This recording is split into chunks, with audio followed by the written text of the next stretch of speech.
Happy Friday, everyone, and welcome to the end of the first week of digital learning. It's been an interesting week for all of us. I've been doing a lot of learning and trying to figure out how best to interact with you over this week. I'm sure you've done a lot of acclimating to the expectations of digital learning, and we've all done a lot of acclimating to the new reality of society.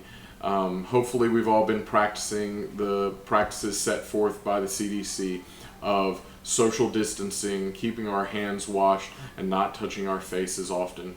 Hopefully this week has also given you time with your family so that you can spend more time with your loved ones.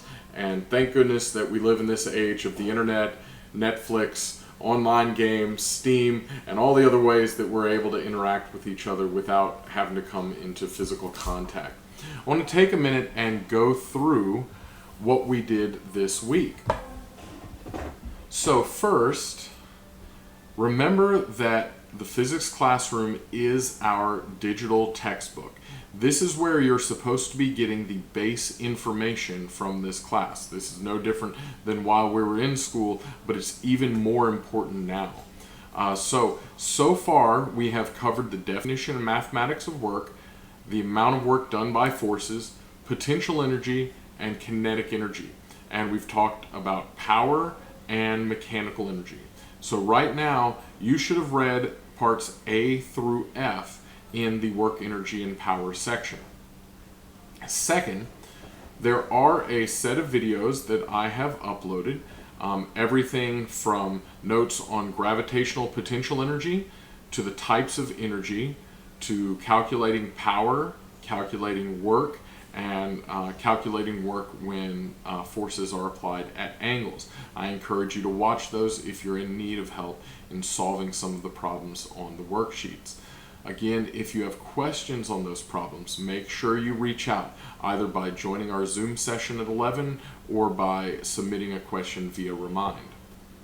So in the stair climbing lab, you were asked to measure your weight and then calculate the amount of work you did in climbing up stairs. The more steps you went up, the more work you should have done, right? Because you were covering a larger distance if you went up more steps. Remember, we only use the vertical distance because our weight's pulling us down, and we need to make sure that our force and the distance we're measuring go in the same direction, up and down. So we calculated our time, or we measured our time, and we used the work that we calculated, that force times distance, our force times distance divided by our time. You know what, let's start that part again. The next thing you did was the people power stair climbing lab. In this, I asked for you to climb stairs or do squats or whatever you had available to you. Measure your weight, which is the force you were overcoming to climb upward, and then measure the distance upward. Then you calculated your work by multiplying your weight by the distance upward. In other words, the force by the distance in the direction that force was applied. Notice we had to use the vertical force and the vertical distance, weight and the vertical distance you covered. That's because it had to be the same direction for the force and displacement. We got that work by multiplying those together, and then we calculated our power by taking that work and dividing by time. What you should have found is that we had some sort of plot here where we had more work done as more time passed. And the slope of that line, if we created a best fit line, would give us our power. You could then compare that power to the amount of power that a horse is able to produce. That's of course an average hour for a horse, not like peak horsepower or anything. The second lab you did was the skate park lab, and the intention of this lab was to show you that mechanical energy is conserved when there's no outside force. So we started with a skater at the top of a ramp. As she's standing there, she has potential energy. That's the energy of height, mass times gravity times height. When she started to go down the ramp, that potential energy turned into kinetic energy. That's the energy of speed. In fact, when she's halfway down, we can see that she has about half and half potential energy and kinetic energy.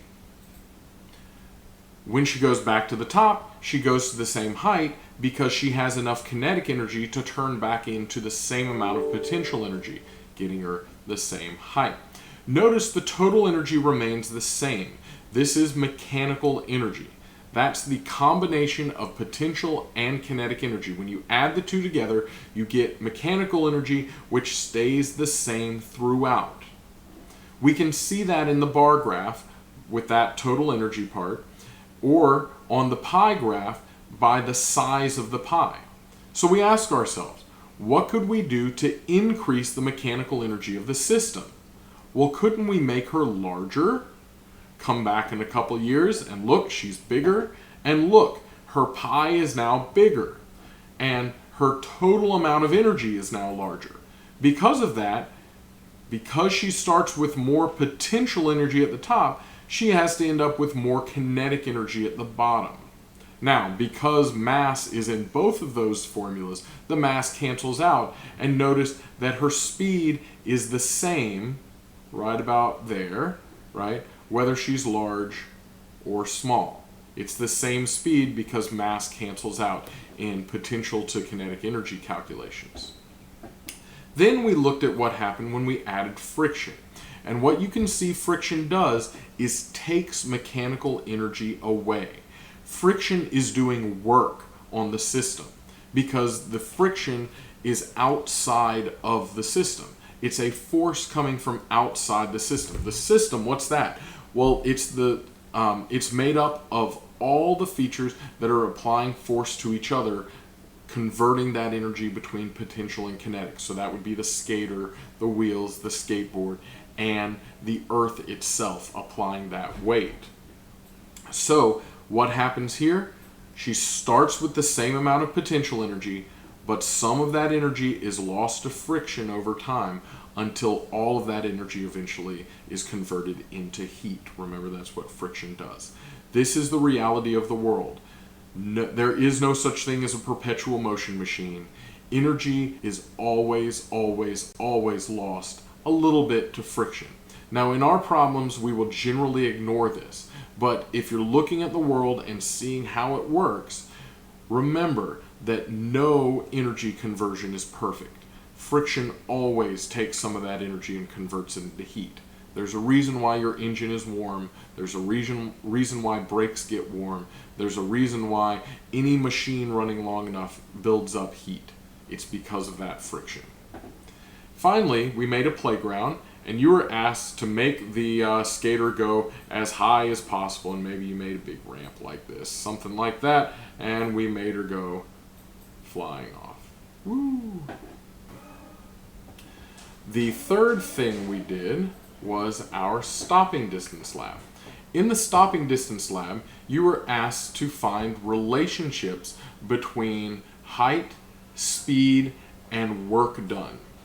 Notice that if we start a car from very high, we're starting with a lot of potential energy.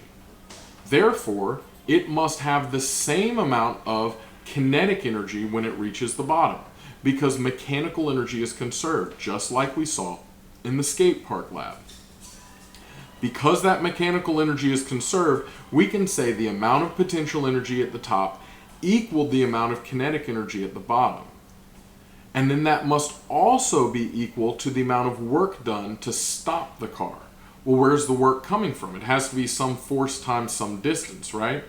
Here's the distance, and the force must be friction as it rubs this box across the ground. So each time we can see the relationship between height and speed. Let's do a quick example. Here we start with a height of 10 centimeters, and we get a velocity of 1.21. Now let's double the height and see what happens. If the speed doubles, we would see it turn from 1.21 into 2.42, right? Let's see what happens. 1.71. It doesn't double. It does less than that. Let's try it from 20 to 40. If it doubles, it'd go from 1.71 to 3.42, right? We doubled the height, and we get 2.42. Much less than if it had doubled. So it clearly does not double the speed when you drop it from twice as high, or when you let it go from twice as high. But what about the distance it slides? Let's start with an arbitrary height, 30 centimeters. 30 centimeters slides, let's use this corner to see how far it goes.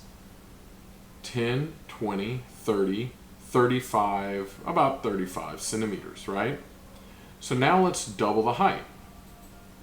If we double the height, now it goes, remember, it's 35 centimeters when we dropped it from 30 centimeters. 10, 20, 30, 40, 50, 60, 70. Did doubling the height double the distance that it dragged the box? Yes, it did. That's because potential energy is mass times gravity times height, and all of that turned into work, which is force times distance. Notice there are no squares in those equations. So mgh equals fd. No squares, therefore h is directly proportional to d. Whereas if we were to look at height and speed, because potential energy is mgh and kinetic energy is 1/2 mv squared, there's a v squared in there, which means there cannot be a direct relationship between the two, but there must be an exponential relationship somewhere in there. I'll let you look at that lab to get more detail on that. Next, today we will be working on our kinetic energy worksheet. For any questions you have on this, make sure you're doing that kinetic energy reading back on the physics classroom. And remember that if you double the velocity, you get 4 times the kinetic energy. And then we're going to work on our Hewitt conceptual pages. This is the one on work and energy. Remember, same height means same energy. Doing it faster means greater power. Here, we're looking at conservation of energy. Remember that whatever energy we start with, unless there's some outside force like friction, that must be the same amount of mechanical energy we end with. And you should be able to solve all of these. If you have any problems, make sure you join us on Zoom at 11 a.m. or send me some messages via Remind. I wish you the best. Have a wonderful weekend. I won't be available over the weekend, but